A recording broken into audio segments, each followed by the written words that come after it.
My name's Leanne Thompson. I've got a work at Eden Unearthed this year that's called Seedling Kairos Time.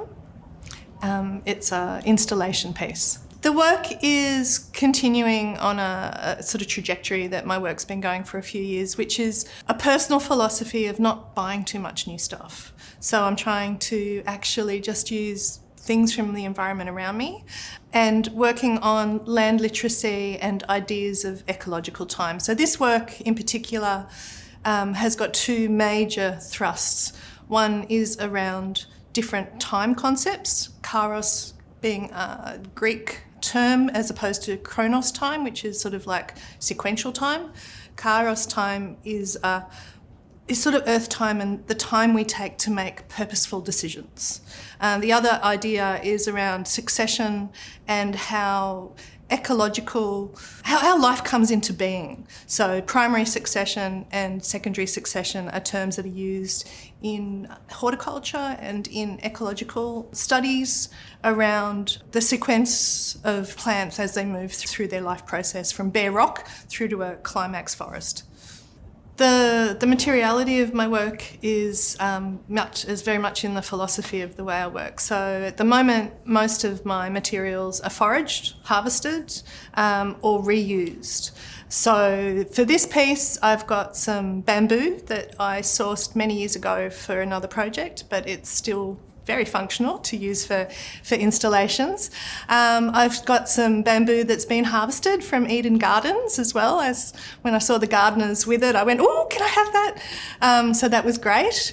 I also there'll be some weaving processes and hopefully some workshops that are part of the exhibition. So that is going to be using a range of grasses that I will, now that it's spring, I'll be harvesting shortly because it's still much of the winter plant matter is there. It's still very dry. So once I can harvest some of that, we'll be using that in the work as well. There's a couple of really beautiful brass planters that are the focus in a way of the work, that are seed forms that I've made with my partner Paul McGaw. They're going to be a real sort of crucial part of the work. So the idea of the work is that it's process driven. Participation is actually a really important part of my work. I always try and do work all about engagement and interaction, and so that the ideas that I'm working with and getting really excited about in my artwork, I can share.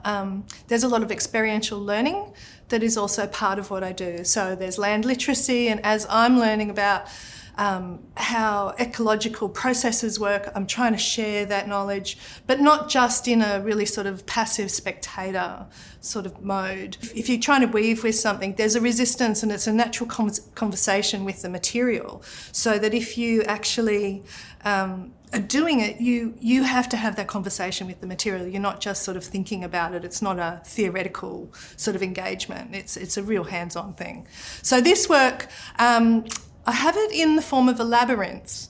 There was a few different reasons for that, partially to do with the idea of the succession and the ecological succession, and the idea of this Kairos time, because it's the time that things need to happen. It's sort of like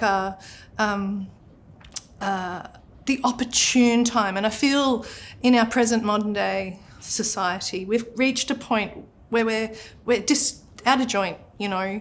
And so if we can look and see earth time a little bit more and actually sort of just try and understand the processes and the timescales, it's outside of our perceptive capacity.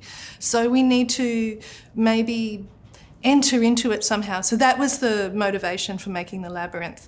So by walking the labyrinth through the process of that, there will be opportunity to see weaving that takes the seed forms that exhibit and sort of illustrate the notion of succession. That will be through the work. There'll be workshops to engage with that and make those designs so that people are actually building the work as well as me. There's a lovely sort of confluence of some of the ideas that I have in this work, and I'm really unsure of how they're actually going to work out yet. So that's part of the excitement of the way that I work, is that it unfolds. But I'm really interested to see how people relate to the idea of earth time.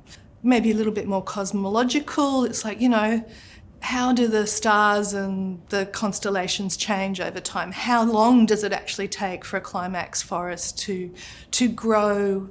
And then I think it's something like 1,300 years to reach that end of the primary succession route before secondary succession really takes form. So that secondary succession is where the disturbance comes in. So it's the flood or the fire, and it's sort of where we're sitting as humanity at the moment, that we've got all these disturbances and ruptures that are coming in. And I'd like to be able to engage with an audience around how we find the patterns and find maybe ways of coming to a solution through a creative engagement.